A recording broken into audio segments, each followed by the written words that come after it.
Like, it was just so miserable, being that miserable. Evan Carver spent 10 years addicted to opioids and 5 years homeless on the streets of San Francisco. If I'd always been like a functioning addict, I don't know if I would have ever quit. In April, he checked into Salvation Army's Harbor Light Rehab Center. Over the 6-month-long program, he found healing through meditation and reconnected with his family, including a son he hadn't seen for 8 years. He thought I was dead and that my mom and sister were lying to him about me being alive, because there was no way that I would not be there for him.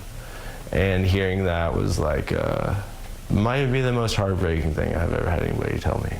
Throughout his struggle with addiction, Evan was surrounded by friends and family, urging him to seek help. But even with that support, Evan struggled to maintain sobriety. I would have these little bits of clean time, a couple months, 2, 3 months, maybe 6 months, and then go back out. He eventually ended up in Northern California, calling the streets of San Francisco's Tenderloin neighborhood home. You could get assistance down here. It was kind of like an adult playground at that point. One of the biggest reasons that made me last so long as an addict was all the help that I was kind of given to like stay an addict. And earlier this year, for the second time, Evan developed a blood clot and staph infection in his leg. He was hospitalized, then transferred to Harbor Light. In order to like have a pretty successful life, you have to have like a reason to live. And I think it took all of this to help me find that. In October, for the first time, he graduated from a rehab program.